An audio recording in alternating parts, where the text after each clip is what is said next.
No, eso no puede ser. Durante una travesía de exploración en solitario por el inhóspito desierto de las montañas rocosas en Colorado, David se adentró con la intención de documentar la vida silvestre. Pasaron 4 semanas y jamás logró llegar al punto de salida previamente acordado. El 16 de agosto se activó una misión de búsqueda y rescate. El operativo localizó lo que fue su campamento principal, escondido en las profundidades del Bosque Nacional de San Juan. Entre los objetos esparcidos se recuperaron una mochila dañada, ropa hecha jirones, un equipo fotográfico profesional y su cuaderno de notas de campo. Lo inquietante es que jamás aparecieron los restos de David. ¿Qué hallaron realmente los rescatistas? El contenido de sus fotografías y registros escritos desafiaría por completo la concepción habitual de lo que habita en los territorios vírgenes del interior de Colorado. David Reynolds, originario de Denver, era un fotógrafo de fauna silvestre muy respetado, con publicaciones en revistas como Outside Magazine y Wildlife Photography International. Con más de 10 años de experiencia en entornos agrestes, contaba además con formación avanzada en supervivencia. Era reconocido por su meticulosa preparación y su estilo prudente al organizar expediciones en solitario. Había conseguido documentar con éxito algunos de los paisajes más aislados del oeste estadounidense, desde las llanuras de Montana hasta los desiertos de Arizona. Sus compañeros lo describían como metódico, racional y alguien que evitaba correr riesgos innecesarios. Su labor fotográfica se centraba en capturar conductas animales poco comunes y ecosistemas intactos. Con frecuencia, permanecía durante meses en lugares apartados para lograr la toma perfecta. En esta ocasión, su objetivo era explorar una sección del Bosque Nacional de San Juan, conocida localmente como el Cañón Susurrante. Se trata de una región salvaje de unas 12.000 acres en pleno corazón de la cordillera rocosa, caracterizada por sus espesos bosques de coníferas, barrancos abruptos y un complejo sistema de cuevas. El terreno, en gran medida inexplorado, es famoso por su topografía complicada y su clima impredecible. A lo largo de la historia se ha asociado a esta área con fenómenos extraños y presuntos encuentros con criaturas como el Sasquatch, reportes que datan desde los años 80. Para varias comunidades nativas de la zona, partes del cañón son consideradas tierras sagradas, evitando transitar por ciertos sectores que identifican como dominios de los guardianes de la montaña. El 16 de agosto de 2024, autoridades forestales recibieron el aviso de que David no había llegado al punto de encuentro cerca del lago Crystal. Se desplegó de inmediato una operación de rastreo, siguiendo la ruta detallada en su permiso de ingreso. Más de 50 personas participaron, entre ellos guardabosques, policías del condado y grupos de rescate voluntarios. Aviones con cámaras infrarrojas sobrevolaron el bosque mientras los equipos en tierra revisaban cada sendero y arroyo de la zona. Después de 8 días de búsqueda ininterrumpida, el operativo se vio interrumpido por la llegada de un frente climático severo.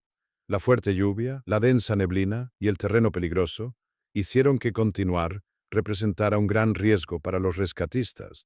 A pesar de la amplia experiencia de David en supervivencia y su equipo especializado, la reputación del Cañón Susurrante como un lugar capaz de desorientar incluso a los exploradores más veteranos aumentaba la preocupación por su seguridad. El 24 de agosto se produjo un hallazgo clave. Un perro rastreador condujo a los investigadores a un campamento abandonado a unos 16 kilómetros de la última ubicación conocida de David. La escena resultaba perturbadora. Su refugio estaba semidestruido y había sido movido varios metros de su lugar original. El equipo de campamento se encontraba esparcido y los árboles mostraban marcas profundas, como si una fuerza descomunal hubiera pasado por allí. Lo más revelador fue lo que se recuperó de su mochila dañada, una cámara profesional con más de 250 imágenes y un cuaderno de campo de lona que relataba cada detalle de su expedición. Mientras las tragedias humanas marcaban la historia del Niágara, a miles de kilómetros de allí otro relato se escribía, uno muy distinto, pero igualmente inquietante. Esta vez no se trataba de cataratas imponentes, ni de accidentes frente a multitudes, sino de la soledad de un explorador enfrentado a lo desconocido en los confines de la naturaleza. David, un investigador apasionado por la biología y lo inexplicable, había planeado una expedición de 4 semanas en el Cañón Susurrante, un lugar remoto del que circulaban rumores sobre la existencia de especies no registradas. Su propósito era claro: documentar la diversidad del ecosistema, con especial interés en una supuesta población de primates desconocidos, imposible de explicar, en los parajes más recónditos. Sus escritos, meticulosos y cargados de entusiasmo, dejaban ver la mezcla de rigor científico y fascinación personal que lo impulsaba. Condiciones perfectas para iniciar la ruta. Desde que abandoné el sendero hace 4 horas, no me he cruzado con otra persona. El bosque aquí parece de otra era. Algunos pinos, ponderosa, superan fácilmente los 4 siglos. Hoy fotografié una familia de castores que parecía completamente indiferente a mi presencia. Este lugar se siente fuera del tiempo, como si estuviera apartado de la sociedad moderna. Estoy más adentro del desierto de lo que la mayoría jamás conocerá. Encontré un antiguo sendero marcado con piedras, probablemente tribal, ausente en cualquier mapa. La quietud es total, solo interrumpida por la brisa y los cantos lejanos. Huellas de alce, rastros de ciervos y excrementos que parecen demasiado grandes para pertenecer a un oso. La cámara funciona perfectamente con el frío. Este sitio guarda secretos. El cañón parece un ecosistema propio: árboles colosales, maleza densa y una luz que atraviesa el follaje con un matiz casi sobrenatural. Hoy registré imágenes de lo que podría ser una especie de lagarto aún no clasificado. Mis expectativas ya están siendo superadas. Mientras fotografiaba un nido de águila real a unos 20 metros de altura, el bosque enmudeció por completo, sin pájaros, sin insectos, solo silencio. Duró unos 15 minutos, lo suficiente para erizarme la piel. En mi experiencia, eso anuncia un gran depredador. Luego encontré huellas enormes cerca del campamento. No son de oso ni de alce. Miden alrededor de 50 centímetros y muestran 5 dedos. Mañana intentaré hacer moldes. Algo ocurrió anoche a las 3 de la mañana. Me despertó el golpeteo de ramas. No eran crujidos al azar, sino una secuencia repetida, casi como un patrón. Golpe, golpe, pausa. Golpe, golpe, golpe. Provenía de varios puntos, como si fueran señales. Cuando salí con la linterna, todo cesó de inmediato. Esta mañana hallé nuevas huellas, mucho más cerca del campamento. Parecen frescas, hechas durante la noche. Tengo la sensación de que me observan. Es constante, incluso bajo el sol. Ayer, mientras fotografiaba lo que creí un alce en un claro, noté que la figura era demasiado alta y se movía erguida. Cuando ajusté la lente, ya había desaparecido entre los árboles. Solo obtuve una silueta oscura, de proporciones que no corresponden a ningún animal conocido. Mi mente lógica quiere explicarlo como un engaño visual, pero mi intuición insiste en lo contrario. David, sin saberlo, estaba a punto de que su expedición dejara de ser una investigación científica para convertirse en una experiencia aterradora que marcaría el resto de su vida. Los apuntes de David, que en un inicio transmitían el entusiasmo propio de un investigador curioso, empezaron a tornarse inquietantes, casi como si lo que estaba viviendo superará su capacidad de análisis racional. Hoy registré algo que aún intento procesar. Siguiendo el rastro de un animal hacia lo profundo del cañón, escuché lo que solo puedo describir como vocalizaciones. No eran completamente humanas, pero tampoco enteramente animales. Había una cadencia, casi como un diálogo, proveniente de un área boscosa a unos 150 metros. Logré captar en cámara una silueta enorme, apenas visible detrás de un árbol centenario. La imagen es borrosa, pero deja ver una criatura bípeda, cubierta de un pelaje castaño rojizo, de al menos 2,5 a 2,7 metros de altura. Lo inquietante fue su reacción. No huyó como lo haría un animal, sino que me observó en silencio, con calma, antes de girar y marcharse con un andar sorprendentemente controlado, casi humano. A partir de ahí, las entradas en el cuaderno comenzaron a transmitir mayor urgencia. Ya no tengo dudas, me siguen. Uso el plural porque he identificado al menos 4 individuos distintos según las huellas y sus patrones de movimiento. El más grande debe superar fácilmente las 450 libras, a juzgar por la profundidad de las pisadas en la tierra húmeda. Tengo horas de grabaciones con sus vocalizaciones, una mezcla compleja de gruñidos, chasquidos y sonidos que se asemejan a un lenguaje primitivo. Es inquietante, casi como escuchar una forma rudimentaria de comunicación, fascinante desde lo científico, aterrador desde lo humano. Hoy tuve contacto directo. Mientras llenaba mis recipientes en el arroyo, levanté la vista y allí estaba, de pie en la orilla opuesta, a unos 12 metros de distancia. Nos miramos durante lo que pareció interminable. Pude sentir cómo me evaluaba, intentando discernir si representaba peligro. La inteligencia en su mirada era innegable. Lentamente alcé la cámara, pero en ese instante negó con la cabeza. Fue un gesto inequívoco. Cuando bajé la cámara, inclinó la suya como si confirmara mi comprensión y se internó en el bosque. No es solo un animal, es algo mucho más avanzado de lo que jamás he presenciado. Anoche se acercaron directamente a mi campamento. Conté 5 voces distintas. No eran ruidos aislados, era una conversación, un intercambio intenso que duró casi 2 horas. Entretanto, escuché pasos pesados rodeando mi refugio. A través de la lona distinguí enormes siluetas moviéndose entre los árboles, iluminados por la luna. La sensación era clara, discutían mi presencia, evaluaban qué hacer conmigo. Nunca me había sentido tan vulnerable.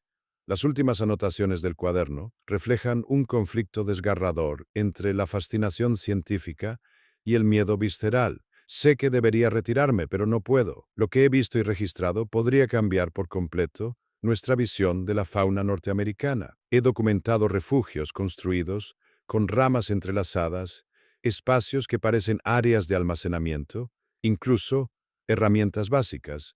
Las implicaciones son extraordinarias. Sin embargo, su actitud hacia mí ha cambiado. Ahora me lanzan piedras cerca del campamento, golpean troncos, rompen ramas y emiten rugidos. Todo parece un claro mensaje. Quieren que me marche. La situación es insostenible. Han robado parte de mi equipo, mis provisiones y hasta un purificador de agua. Esto no es casualidad. Parece un hostigamiento planificado, una forma de forzarme a abandonar sin un enfrentamiento directo. Me quedan apenas suministros mínimos. Tendré que iniciar el retorno en 1 o 2 días. Pero antes, un hallazgo impresionante. Dentro de una cueva, a pocos metros de mi campamento, he descubierto pinturas rupestres. Representan figuras humanoides junto a animales que aún habitan este lugar. ¿Podría ser esta una evidencia de la presencia ancestral de estas criaturas? Si logro salir de aquí, este descubrimiento podría reescribir nuestra historia natural. Las pinturas rupestres halladas por David ofrecían un testimonio inquietante. Algunas parecían erosionadas por siglos de historia, mientras que otras resultaban sorprendentemente recientes, como si hubiesen sido elaboradas en tiempos mucho más próximos. Ello sugería que aquellas criaturas habían ocupado el cañón susurrante no solo durante cientos, sino quizás miles de años. La última anotación en el cuaderno contrastaba de manera marcada con las anteriores. La caligrafía era apresurada, irregular, casi temblorosa, escrita probablemente bajo el peso del cansancio extremo o el miedo contenido. Fuera cual fuese la causa, quedaba claro que la experiencia lo había llevado al límite. 10 de agosto, entrada final. He tomado la decisión de intentar una última fotografía antes de iniciar mi regreso mañana. El ejemplar más grande, al que llamo el jefe, me ha seguido todo el día. Su tamaño es descomunal, cerca de 2,7 metros de altura, con una musculatura semejante a la de un atleta de élite. Su rostro conserva rasgos inquietantemente humanos, aunque marcado por prominentes arcos superciliares y una cresta craneal que delata una potencia mandibular extraordinaria. Lo más desconcertante es el adorno que porta, un collar confeccionado con dientes de animales y pequeñas piedras brillantes. Eso implica simbolismo, pensamiento abstracto y hasta cultura material. Si logro capturarlo con nitidez, esa imagen será prueba irrefutable de su existencia. El riesgo es enorme, pero el valor científico resulta incalculable. Cuando su cámara fue recuperada, contenía más de 250 fotografías que narraban con detalle las 4 semanas de su expedición. Las primeras imágenes mostraban paisajes, flora, fauna y registros típicos de campo. Sin embargo, conforme avanzaba la secuencia, las fotos revelaban indicios cada vez más sólidos de criaturas desconocidas habitando la región. El hallazgo desató un debate encendido entre biólogos, antropólogos y criptozoólogos. Se formularon varias hipótesis sobre el destino de David. Hipótesis 1. Desplazamiento territorial. Las criaturas podrían haberlo expulsado de su dominio sin dañarlo físicamente, trasladándolo a gran distancia y dejándolo a su suerte, lo que explicaría su desaparición. Hipótesis 2. Custodia preventiva. Una teoría más polémica plantea que pudieron haberlo retenido para evitar que revelara su ubicación al mundo exterior, lo cual implicaría un grado de conciencia social e inteligencia estratégica inimaginable. Hipótesis 3. Fatalidad accidental. A pesar de la falta de pruebas materiales, cabe la posibilidad de que David falleciera por causas naturales o un percance durante su investigación, con su cuerpo posteriormente ocultado por los mismos seres. Hipótesis 4. Integración voluntaria. La más extraordinaria sugiere que él eligió permanecer entre ellos, quizás aceptado dentro de su grupo. Sus últimas notas mostraban más fascinación que miedo, y su formación científica lo habría convertido en un observador valioso para documentar su cultura desde adentro. Los rastreadores que examinaron el campamento hallaron detalles anómalos. Los moldes de pisadas medían entre 50 y 60 centímetros, con configuraciones digitales distintas a cualquier especie conocida en Norteamérica. El patrón de perturbación en la zona mostraba un registro meticuloso, más cercano a un saqueo organizado que al comportamiento caótico de un animal salvaje. Las ramas fracturadas y los árboles dañados evidenciaban una fuerza que superaba por mucho la de la fauna local. El caso de la desaparición de David Reynolds, junto con las pruebas fotográficas que dejó, reavivó el debate sobre la posible existencia de un linaje desconocido de primates en América del Norte. Desde entonces, el Cañón Susurrante fue declarado área de investigación restringida, con acceso exclusivo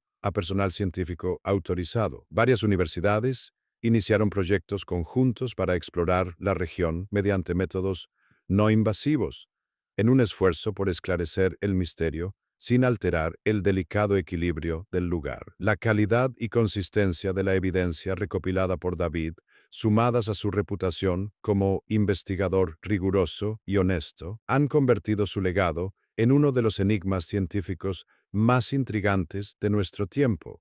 El trabajo fotográfico de Reynolds ha persuadido a numerosos especialistas de que su registro corresponde a encuentros auténticos con seres desconocidos. Un primatólogo de la Universidad Estatal de Colorado declaró: "Las imágenes de David exhiben patrones de conducta y rasgos físicos que resultaría extremadamente complejo falsificar. La consistencia entre las diferentes capturas, junto con el respaldo de sus notas de campo, constituye la evidencia más sólida sobre homínidos no catalogados en Norteamérica que haya revisado en mi carrera. Pese a los exhaustivos operativos de búsqueda, David Reynolds jamás fue hallado. El Cañón Susurrante sigue atrayendo a exploradores, científicos y soñadores que ansían descifrar el enigma de su desaparición. Hasta hoy, su cámara y su cuaderno representan las piezas de evidencia más relevantes en la criptozoología moderna, ventanas hacia un universo que podría existir más allá de los límites de nuestra comprensión. En la última página de su diario dejó escrito: "Si algo me ocurre, deben saber que morí persiguiendo el mayor hallazgo de nuestro tiempo. Estas criaturas son reales, son inteligentes, han compartido este continente con nosotros desde mucho antes de lo que imaginamos. Los bosques custodian secretos capaces de transformar lo que creemos sobre la evolución, la inteligencia y nuestro lugar en el mundo natural. El misterio de David Reynolds y las criaturas del Cañón Susurrante sigue sin resolverse, pero su legado continúa inspirando a nuevas generaciones de investigadores a internarse en lo desconocido, en busca de respuestas a preguntas que recién comenzamos a formular. Un año después de su desaparición, un mochilero descubrió un pequeño montículo de piedras en la zona de búsqueda original. Oculto debajo, había un recipiente hermético, el mismo que David había llevado consigo en aquella expedición. Dentro, un mensaje breve advertía: para quien lea esto y piense en seguir mi camino, no lo hagas. Algunos misterios deben permanecer intactos. 10 años guardé ese secreto. Lo enterré tan hondo que en ocasiones dudaba si lo había imaginado todo. Pero las pesadillas no engañan, y la cicatriz en mi hombro izquierdo, donde unas garras dejaron su marca, me recuerda cada día que aquello fue demasiado real. Me llamo Kelly Denver, y al fin estoy preparada para contar mis... Según anotó en su cuaderno, lo atraían las historias de guías locales y mochileros que aseguraban haber visto algo imposible de explicar en los parajes más recónditos. Sus escritos, meticulosos y cargados de entusiasmo, dejaban ver la mezcla de rigor científico y fascinación personal que lo impulsaba. Condiciones perfectas para iniciar la ruta. Desde que abandoné el sendero hace 4 horas, no me he cruzado con otra persona. El bosque aquí parece de otra era. Algunos pinos, ponderosa, superan fácilmente los 4 siglos. Hoy fotografié una familia de castores que parecía completamente indiferente a mi presencia. Este lugar se siente fuera del tiempo, como si estuviera apartado de la sociedad moderna. Estoy más adentro del desierto de lo que la mayoría jamás conocerá. Encontré un antiguo sendero marcado con piedras, probablemente tribal, ausente en cualquier mapa. La quietud es total, solo interrumpida por la brisa y los cantos lejanos. Huellas de alce, rastros de ciervos y excrementos que parecen demasiado grandes para pertenecer a un oso. La cámara funciona perfectamente con el frío. Este sitio guarda secretos. El cañón parece un ecosistema propio, árboles colosales, maleza densa y una luz que atraviesa el follaje con un matiz casi sobrenatural. Hoy registré imágenes de lo que podría ser una especie de lagarto aún no clasificado. Mis expectativas ya están siendo superadas. Mientras fotografiaba un nido de águila real a unos 20 metros de altura, el bosque enmudeció por completo, sin pájaros, sin insectos, solo silencio. Duró unos 15 minutos, lo suficiente para erizarme la piel. En mi experiencia, eso anuncia un gran depredador. Luego encontré huellas enormes cerca del campamento. No son de oso ni de alce. Miden alrededor de 50 centímetros y muestran 5 dedos. Mañana intentaré hacer moldes. Algo ocurrió anoche a las 3 de la mañana. Me despertó el golpeteo de ramas. No eran crujidos al azar, sino una secuencia repetida, casi como un patrón. Golpe, golpe, pausa. Golpe, golpe, golpe. Provenía de varios puntos, como si fueran señales. Cuando salí con la linterna, todo cesó de inmediato. Esta mañana hallé nuevas huellas, mucho más cerca del campamento. Parecen frescas, hechas durante la noche.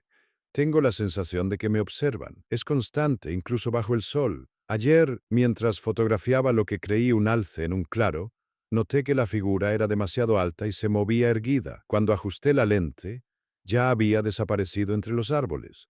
Solo obtuve una silueta oscura, de proporciones que no corresponden a ningún animal conocido. Mi mente lógica quiere explicarlo como un engaño visual, pero mi intuición insiste en lo contrario.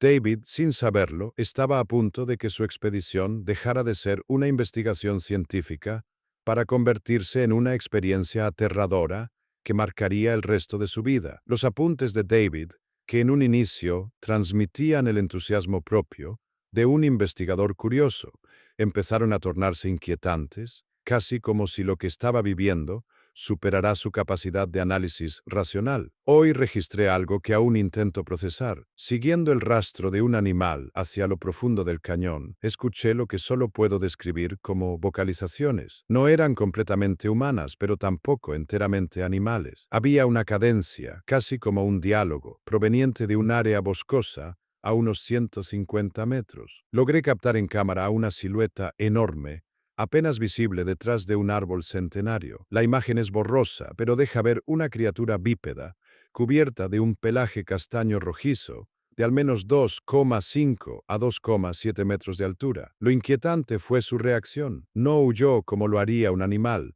sino que me observó en silencio, con calma, antes de girar y marcharse con un andar sorprendentemente controlado, casi humano. A partir de ahí, las entradas en el cuaderno comenzaron a transmitir mayor urgencia. Ya no tengo dudas. Me siguen. Uso el plural porque he identificado al menos 4 individuos distintos según las huellas y sus patrones de movimiento. El más grande debe superar fácilmente las 450 libras, a juzgar por la profundidad de las pisadas en la tierra húmeda. Tengo horas de grabaciones con sus vocalizaciones, una mezcla compleja de gruñidos, chasquidos y sonidos que se asemejan a un lenguaje primitivo. Es inquietante, casi como escuchar una forma rudimentaria de comunicación, fascinante desde lo científico, aterrador desde lo humano. Hoy tuve contacto directo. Mientras llenaba mis recipientes en el arroyo, levanté la vista y allí estaba, de pie en la orilla opuesta, a unos 12 metros de distancia. Nos miramos durante lo que pareció interminable. Pude sentir cómo me evaluaba, intentando discernir si representaba peligro. La inteligencia en su mirada era innegable.